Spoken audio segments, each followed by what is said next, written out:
दोस्तों नमस्कार। Math magic by Sunil sir के इस यूट्यूब चैनल पे आप सभी का स्वागत है।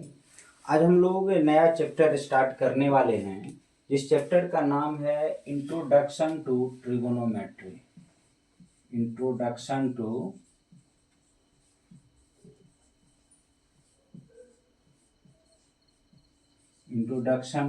ट्रिगोनोमेट्री।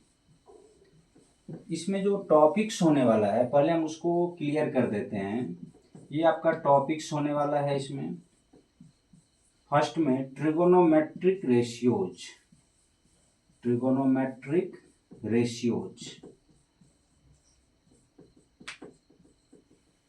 सेकेंड जो टॉपिक होने वाला है वो होगा trigonometric ratios of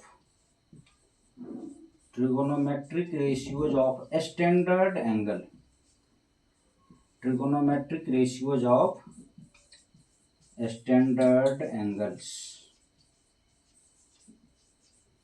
third topic होने वाला है ट्रिगोनोमेट्रिक रेशियोज ऑफ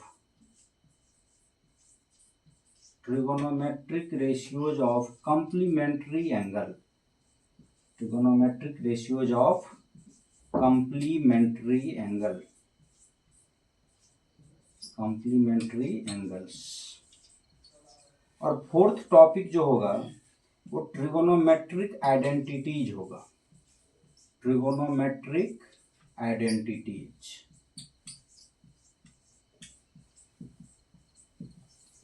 तो बारी बारी से हम लोग सभी टॉपिक्स को कवर करेंगे। तो सबसे पहला जो टॉपिक्स होने वाला है आज वो है ट्रिगोनोमेट्रिक रेशियो, जिसमें हम लोग कुछ बेसिक कॉन्सेप्ट को पहले समझते हैं। बेसिक कॉन्सेप्ट इसमें जो है वो राइट ट्रायंगल का यूज होता है। तो आइए हम लोग सबसे पहले राइट ट्रायंगल में जो 3 साइड्स होता है उस साइड्स के जो साइड्स का जो रेशियोज होता है या फिर उस साइड्स में जो रिलेशन होता है उस सभी को पहले बारी बारी से हम लोग देखते हैं। सपोज डैट कि ये एक राइट ट्रायंगल है जिसका ये एंगल 90 डिग्री है। तो इस 90 डिग्री के जो अपोजिट साइड होता है इसको हाइपोटेन्यूज कहा जाता है। हाइपोटेन्यूज। और इसे H से डिनोट किया जाता है। और यदि सपोज डैट कि इसको हम लोग थीटा डिनोट कर देते हैं, थीटा से इस एंगल को, एक्यूट एंगल को, तो इस थीटा के जो अपोजिट साइड होता है इसको परपेंडिकुलर कहा जाता है। परपेंडिकुलर और इसे P से डिनोट किया जाता है। और ये इस थीटा का जो एडजेसेंट साइड है इसको हम लोग बेस कहते हैं या फिर एडजेसेंट साइड भी कहा जाता है। तो ये 3 साइड्स है राइट ट्रायंगल का, और तीनों साइड का जो है ये नाम है अलग अलग, हाइपोटेन्यूज, परपेंडिकुलर एंड बेस। अब इस तीनों साइड में जो रिलेशन होता है जिसे हम लोग पाइथागोरस थ्योरम कहते हैं वो होता है H² = P² प्लस B²। अर्थात ये जो H होता है हाइपोटेन्यूज इस राइट ट्रायंगल में जो है वो लॉन्गेस्ट साइड होता है, सबसे बड़ा साइड होता है हाइपोटेन्यूज।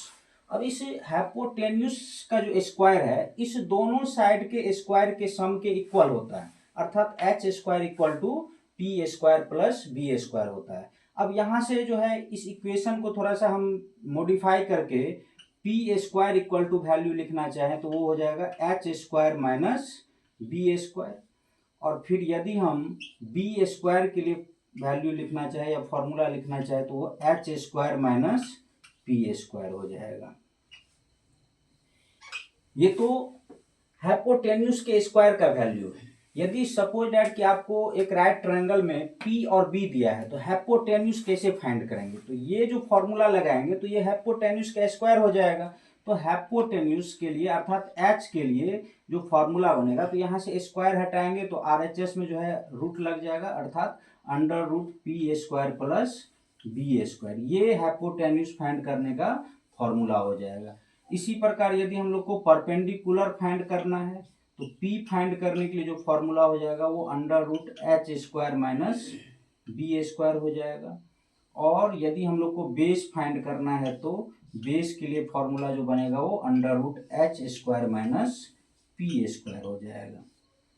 तो ये तीनों साइड में जो रिलेशन होता है उसको लिख दिए हैं। इसे पाइथागोरस थ्योरम कहा जाता है, जो कि आप लोग ट्रायंगल चैप्टर में पढ़े होंगे और इसको प्रूव भी किए होंगे पाइथागोरस थ्योरम को।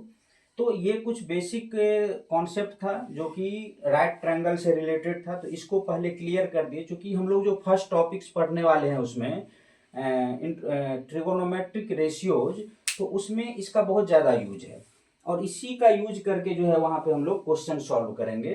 तो फिर अभी फिलहाल इस फॉर्मूला को फिर से हम मिटा रहे हैं। यदि आप लोग को नोट करना हो तो वीडियो को पॉज करके आप नोट कर सकते हैं। अब हम लोग इस तीनों साइड का जो रेशियो है उस पर थोड़ा सा ध्यान दे रहे हैं कि ये 3 साइड्स है, इस साइड का जो रेशियो हम लिखना चाहें तो कितने तरीके से लिख सकते हैं। तो सबसे पहले हम ये देख रहे हैं कि एक बार परपेंडिकुलर बाय हाइपोटेन्यूज अर्थात P बाय H लिख सकते हैं, एक बार जो है बेस बाय हाइपोटेन्यूज लिख सकते हैं अर्थात B बाय H, और एक परपेंडिकुलर बाय बेस लिख सकते हैं अर्थात P बाय B। अब इस सभी को पलट के भी लिख सकते हैं हम लोग, H बाय P, फिर H बाय B और एक B बाय P। तो अब यहां ध्यान दिया जाए, ये परपेंडिकुलर और हाइपोटेन्यूज इस दोनों का जो रेशियो होता है इसको साइन थीटा कहा जाता है, साइन थीटा। बेस और हाइपोटेन्यूज का जो रेशियो होता है उसे कॉस थीटा कहा जाता है, और इधर परपेंडिकुलर और बेस का जो रेशियो होता है उसे टेन थीटा कहा जाता है। इधर H और P हाइपोटेन्यूज और परपेंडिकुलर का जो रेशियो होता है उसे कॉसेक थीटा कहा जाता है। हाइपोटेन्यूज और बेस का जो रेशियो होता है इसे सेक थीटा कहा जाता है, और इधर बेस और परपेंडिकुलर का जो रेशियो होता है उसे कॉट थीटा कहा जाता है। अब यहाँ ध्यान दिया जाए कि यहाँ P बाय H है और यहाँ H बाय P है, तो P बाय H का ये रेसिप्रोकल है H बाय P, तो P बाय H का वैल्यू साइन थीटा है और इधर H बाय P का वैल्यू कॉसेक थीटा है। तो इस प्रकार हम कह सकते हैं कि ये साइन थीटा और कॉसेक थीटा एक दूसरे का रेसिप्रोकल है। रेसिप्रोकल मतलब यदि हम दो क्वांटिटी को मल्टीप्लाई करते हैं और उसका प्रोडक्ट 1 आ जाए तो वो दोनों एक दूसरे का रेसिप्रोकल कहलाता है। तो यदि हम लोग P बाय H और H बाय P को मल्टीप्लाई करें तो ये H कैंसिल हो जाएगा, P कैंसिल होके वैल्यू 1 दे देगा। तो इस प्रकार हम कह सकते हैं कि साइन थीटा और कॉसेक थीटा एक दूसरे का रेसिप्रोकल है। इसी प्रकार कॉस थीटा और सेक थीटा एक दूसरे का रेसिप्रोकल होगा, टेन थीटा और कॉट थीटा एक दूसरे का रेसिप्रोकल हो जाएगा। तो अब इसमें आगे हम लोग एक आध क्वेश्चन करके देखते हैं इससे रिलेटेड कि इसका किस तरह के क्वेश्चन में यूज है इस सारे फॉर्मूला का। तो आइए क्वेश्चन करते हैं। एग्जाम्पल ले रहे हैं एक तो कि एक राइट ट्रायंगल है, इस राइट ट्रायंगल का नाम है ABC, जिसमें एंगल B जो है वो 90 डिग्री है।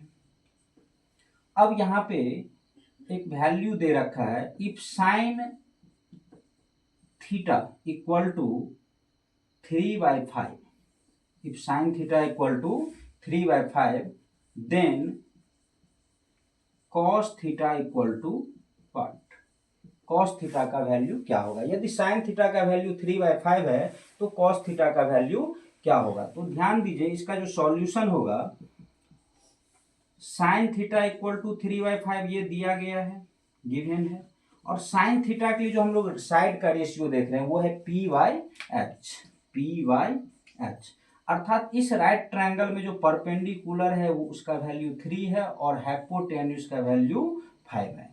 सपोज दैट कि इसमें थीटा ये है तो परपेंडिकुलर हो जाएगा ये वाला साइड और हाइपोटेन्यूज हो जाएगा ये वाला साइड। तो इस राइट ट्रायंगल में दो साइड फाइंड है, एक तो परपेंडिकुलर फाइंड है और एक हाइपोटेन्यूज।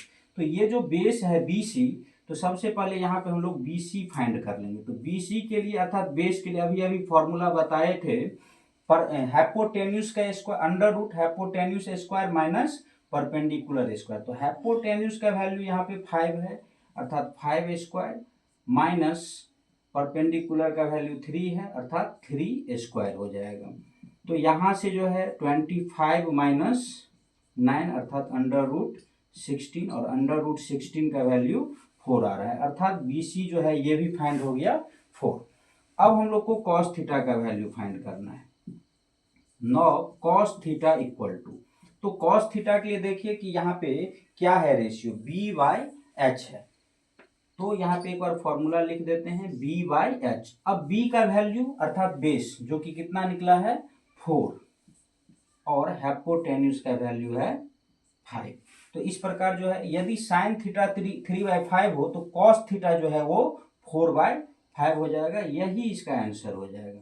तो इस प्रकार हम लोग और भी रेशियो जो है या trigonometric function cosec cosec tan cot सारे फंक्शन का वैल्यू इस तरह से हम लोग फाइंड कर सकते हैं। यदि आपको एक ट्रिगोनोमेट्रिक रेशियोज का वैल्यू दिया है तो हम लोग अदर का वैल्यू इस तरह के क्वेश्चन में फाइंड आउट कर सकते हैं इस फॉर्मूला का यूज करके। तो चलिए अगले वीडियो में हम लोग देखते हैं अगले टॉपिक जो है trigonometric ratios of standard angles. तो अगले वीडियो में मिलते हैं फिर हम लोग। धन्यवाद।